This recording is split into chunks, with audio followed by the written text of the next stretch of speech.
mes frères et sœurs, il nous arrive des fois de perdre la vie de prière. C'est-à-dire que tu ne pries plus comme avant. Toi-même, tu sens que tu n'as plus les mêmes aptitudes à prier Dieu comme avant. Tu pouvais prier toute une semaine, mais prier rien qu'un jour devient difficile. Lorsque tu perds la vie de prière et tu veux la retrouver, qu'est-ce qu'il faut faire? Car sachez, mes frères et sœurs, il n'y a pas d'alliance sans communion et il n'y a pas de communion sans dialogue. Et donc, il n'y a pas de communion sans prière. Un chrétien qui vit dans la communion avec Dieu prie. C'est l'un d'ailleurs des signes qu'un homme est en communion avec Dieu. Il prie, il prie, il prie. Le Seigneur est venu aujourd'hui t'aider à redécoller. Préparez-vous à redécoller. Alléluia. Voici ce qui arrive. Lorsque tu perds la vie de prière et tu te décides, je dois recommencer à prier. Rassure-toi que tu entres par la porte. La première chose, rassure-toi que tu entres par la porte qui est Jésus. Ce n'est ni par force ni par puissance. Il faudrait que Dieu te fasse grâce et il ne fait grâce qu'en Jésus-Christ. Donc si tu veux reprendre ta vie de prière sans compter sur Jésus, tu vas échouer. Tu veux échouer, c'est pourquoi tu échoues. Et tu échoues, pourquoi? Parce que tu veux entrer là où se trouve l'arche, mais sans passer par la porte du parvis. Seigneur, je ne prie plus. J'ai perdu ma vie de prière, mais je viens au devant de toi au nom de Jésus, restaure-moi. Ne viens pas avec ta propre volonté, tes propres décisions, ta propre discipline, ton propre programme. Désormais, je vais prier 4 heures du temps, je vais faire ceci. Si tu fais tout cela sans compter sur Jésus, tu vas abandonner. Chaque fois que nous perdons la vie de prière, en soi, nous perdons le chemin de la porte. Ta communion avec Jésus est perdue. Tu dois la retrouver. Jésus doit redevenir la personne la plus merveilleuse de ta vie. Amen. Et tu entres. Mais voilà ce qui va t'arriver. Quand tu vas commencer à prier, tu vas vivre les manifestations de ta maladie spirituelle. Ça veut dire que l'habitude que tu as prise à ne pas prier va refuser de te quitter. Où il y a du bruit, tu pries, les pensées divaguent. Tu pries, ça divague. Tu as du mal à rester sur une requête. Tu ne ressens même pas la présence de Dieu. Tu ne ressens même pas la gloire de Dieu. Tes pensées vont dans tous les sens. Tu commences même à te rappeler des choses inutiles, mais dans la présence de Dieu. Tu n'as même pas quoi lui dire, tu ne sais pas rester sur une requête, tu ne sais pas rester fixe, tu t'assieds, tu t'agenouilles, tu te tiens debout, tu te grattes, tu sens tout en toi, c'est la démangeaison, tout te dit de te tenir debout et de sortir. Beaucoup de gens lâchent quand ils arrivent là, ils disent ah ça va pas marcher. Non, c'est normal qu'il y ait du bruit dans le parvis. N'oublie jamais l'existence du lieu très saint quand il y a le bruit du parvis. Tu dois résister. Résister. Ton corps te dit arrête. Tu dis je continue. Les pensées vont dans tous les sens. Tu dis je continue. Je ne vais pas lâcher. Et voici une chose qu'il faut faire. Éteignez vos téléphones. Éteins ton téléphone. Ferme la porte. Chasse tout ce qui peut te distraire. Car si tu ne le fais pas, tu vas commencer la prière au parvis. Tu la finiras au parvis. C'est-à-dire tu feras une prière dans laquelle tes pensées n'étaient pas fixes, tu n'avais aucune joie, aucun plaisir dans cette prière. C'était lutte et forcing et forcing et forcing. Et quand tu finis la prière qu'à ce niveau-là, tu en sors insatisfait. Vous voyez l'homme, il est fait de corps, d'âme et d'esprit.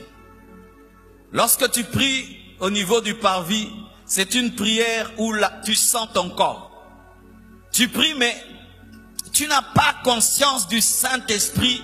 Tu sens plus la fatigue de ton corps, que tu as faim si tu jeûnes, tu as sommeil, tu sens des trucs. Là, c'est ton corps, le parvis. Et voici ce qu'il faut faire pour vaincre quand tu as ce niveau-là. Tu dois aller au niveau de la cuve des reins. Si tu vas vers la cuve de rein, tu vas oublier toutes les femmes qu'il y a dans le parvis, les allers-retours des lévites, des sacrificateurs, les animaux qui font du bruit. Tu vas te laver. Voici, lorsque tu es distrait et que tu veux reprendre ta vie de prière, purifie-toi. Demande à Dieu pardon pour tous tes péchés. Concentre-toi sur ta vie et sur toi et Dieu. Regarde-toi dans le miroir. Amen. Hein? Mire-toi devant la parole de Dieu pendant que tu pries. Vois-toi devant Dieu. Qu'est-ce que Dieu me reproche? Oh Seigneur, pardonne-moi. Eux, ils étaient lavés par l'eau, mais nous sommes lavés par le sang de Jésus. Amen. Seigneur, pardonne-moi, efface mes péchés, parce que la culpabilité empêche d'être concentré. Amen. Et sentir que Dieu peut te reprocher des choses t'empêche d'être concentré. Et tu demandes à Dieu pardon pour tous tes péchés. Et tu te mets en ordre avec Dieu.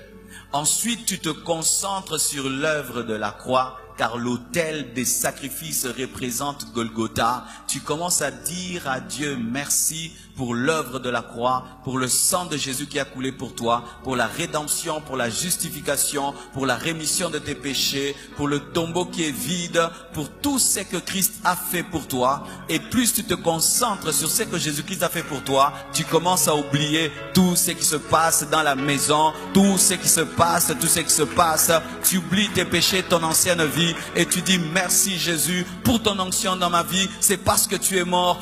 Merci Jésus parce que tu as tout accompli. Tu as dépouillé les autorités, les dominations à la croix. Merci pour Golgotha. Tu es là. Et quand tu vas rester là, du coup, tu vas sentir, tu ne forces plus. Tu n'as plus de distraction. Parce qu'au niveau du lieu saint, il n'y a pas le bruit de l'extérieur. Et tout d'un coup, le chandelier, le Saint-Esprit commence à te guider. Tu as déjà vécu ça?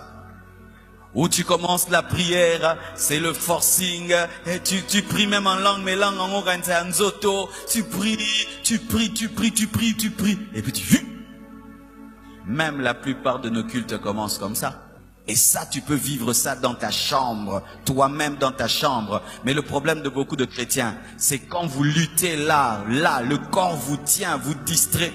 Vous dites, Amen. Non, continue jusqu'à percer. Et quand tu perces, tu commences à entendre la voix du Saint-Esprit. Le Saint-Esprit commence à te parler. Il commence à te dire des choses. Tu sais que tu as telle destinée? Ah, c'est vrai. Oui. Tu sais que la Bible dit, le chandelier commence à éclairer le pain de proposition, car le pain représente aussi la parole. En ce moment-là, tu n'as plus faim. En ce moment-là, tu n'es même plus conscient de ce qui t'entoure. En ce moment-là, tu ne forces plus rien. Tu vis une prière qui ne vient plus du corps, mais qui vient de ton âme. Ton âme devient d'accord avec la prière.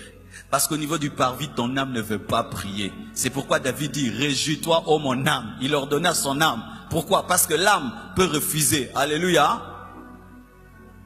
Ton âme refuse, ton âme aimerait que tu te lèves, que tu sortes de la chambre, que tu ailles te promener, que tu regardes la télévision, que tu appelles au téléphone. Mais ton corps est à genoux, mais ton âme ne veut pas. Qui a déjà vécu ça? Mais si tu continues, tu perces spirituellement, ton âme maintenant est d'accord. Et là tu t'agenouilles. Tu pries, tu penses que tu n'as pas prié longtemps. Mais la même personne qui luttait ne sent plus le temps passer. Pourquoi? Quand tu commences à parler avec le Saint-Esprit, il te parle de la parole et tu lui reprends la parole. Il t'explique les Écritures, l'amitié avec le Saint-Esprit. Avec le Saint-Esprit, il commence à t'enseigner, te parler. Tu sens l'onction de Dieu. Mais beaucoup de chrétiens aussi, quand ils arrivent ici, ils s'arrêtent là. Il a la révélation de la parole, l'Esprit lui donne la parole, l'Esprit le oint, il s'arrête là. Mais il oublie une chose. Il oublie l'autel de parfum. L'autel de parfum, c'est l'intercession et l'adoration. Lorsque tu vis des grands moments dans la présence de Dieu, n'oublie jamais les autres et n'oublie jamais ton grand Seigneur que tu dois adorer. C'est pourquoi, frères et sœurs, le plus haut niveau de la prière, c'est lorsque tu t'oublies toi-même, tu commences à penser aux autres et tu commences à adorer ton maître qui t'a choisi. Et l'Esprit de Dieu vient maintenant, lorsqu'il t'enseigne, il te parle. Le chandelier te conduit vers l'autel de parfum, te conduit vers Jésus. Adore Jésus. Tu commences à adorer Jésus. Tu ne l'adores pas avec des mots, mais ton cœur, tu ressens de l'amour pour lui. Amen. Hein? Comme si tu parlais à un homme, tu parlais à une femme, tu ressens quelque chose. Des fois même tu peux être étonné, tu pleures, tu dis, oh nini alléluia. Et c'est comme l'eau. Tu sens des larmes qui coulent de tes yeux. Et il te pousse à intercéder pour les autres. Prie pour ce frère-là. Prie pour cette sœur-là. Le parfum commence à monter. Le parfum, tu commences à intercéder pour les autres. Tu commences à adorer. Tu commences à adorer. Tu commences à intercéder. Tu t'oublies toi-même. Tu t'oublies. Maintenant, ça devient Dieu et les autres. Dieu et les autres. Dieu et les autres. Dieu et les autres. Dieu et les autres. Et tout d'un coup, ta chambre est saturée de la gloire. Un homme qui a déjà expérimenté la vraie prière jusqu'au niveau où sa chambre, son esprit est saturé de la gloire de Dieu, il ne saura plus prier ici. Il ne saura jamais faire les prières du parvis. Jamais. Jamais, jamais. C'est comme un vrai sportif, il ne peut pas faire un entraînement de 5 secondes et puis il arrête, c'est l'échauffement. Et un vrai homme qui a déjà connu l'intimité profonde avec Dieu, au point où tu oublies tout, il devient tout pour toi, tu ne sauras plus vivre une vie de prière, de distraction. Mais il y en a ici. Vous, quand vous priez, c'était là. Si tu ne pries que là, tu ne connaîtras jamais qui est Dieu. Tu connaîtras le bénéfice de la croix, que Dieu pardonne les péchés, les prières des bébés spirituels. Vous connaissez les bébés spirituels, c'est tous ceux qui savent faire quand ils prient. Dieu pardonne-moi, Seigneur pardonne-moi, Seigneur pardonne-moi, Jésus pardonne-moi, lave-moi pour les péchés d'hier, Seigneur pardonne-moi. De prières de là. Oh Jésus, tu es mort pour moi à la croix. Seigneur, délivre-moi, bénis-moi. Le parvis. Mais quand tu grandis, tu commences à causer avec le Saint-Esprit dans la prière. L'Esprit commence à t'enseigner, te donner le pain. Il éclaire le pain. Il éclaire des versets que tu avais lus. Tu commences à les comprendre davantage, à les saisir davantage. Tu commences à entendre la voix de Dieu. Tu commences à dire, Dieu m'a parlé quand je priais. Il commence à éclairer certains domaines de ta vie que tu ne voyais pas. Il te dit, mais tu sais, tu as aussi tel potentiel. Oh, moi, oui, tu as tel potentiel. Et il commence même à te donner les noms des gens quand tu pries. Et dit, prie pour tel. Il te donne des requêtes, bien aimé. Et il te dit des fois, arrête de prier, va lire la Bible. Tu ouvres, il éclaire et puis il te ramène encore à prier. Frères et sœurs, quand vous priez, voici ce que l'ennemi aime faire. Vous poussez à avoir conscience que de votre corps et du monde qui vous entoure et de vos besoins, parce qu'il sait que si vous laissez prier, si vous laisse, vous découvrirez que vous avez le meilleur ami qui vit en vous. Je ne sais pas si c'est toi, mais moi, vraiment, je prie par besoin d'amitié. Quand je ne prie pas profondément, je me sens comme si je suis en train de mourir parce que mon ami Jésus, je n'ai pas été trop profond avec lui. Il me manque. Il me manque. Persévère. Le téléphone se le bruit entre. Tu fermes. Tu es fatigué d'être debout, tu t'agenouilles. Tu es fatigué de t'agenouiller. Tu pries même allongé. Fatigué de t'allonger debout. Dieu voit, cet enfant me cherche. Pouf, l'Esprit de Dieu commence à te parler. L'Esprit de Dieu commence à t'enseigner. L'Esprit de Dieu commence à te révéler les choses. Il commence à te donner des requêtes. Il te pousse dans l'adoration. Et l'adoration t'amène dans la gloire. Et la gloire, chaque fois qu'elle descend, transforme l'homme qui la vit. La gloire est venue sur Moïse, son visage a rayonné. Mais nous, ce n'est pas seulement le visage qui rayonne, toute notre vie rayonne. Car Jésus sur la montagne de la transfiguration, ce n'est pas seulement son visage qui a rayonné, tout en lui a rayonné. Tel il est, tel nous sommes. Est-ce que nous pouvons prier? Voici pour terminer. Soyez capturés par la gloire de Dieu. Une fois que tu arrives à prier jusqu'au point d'être saturé de lui, ne cherche qu'à faire que de telles prières. Et tant que tu n'es pas arrivé là, ne lâche jamais plus. Parce que comme tu l'as goûté, ton esprit n'oubliera jamais. Que Dieu vous bénisse abondamment. Merci beaucoup.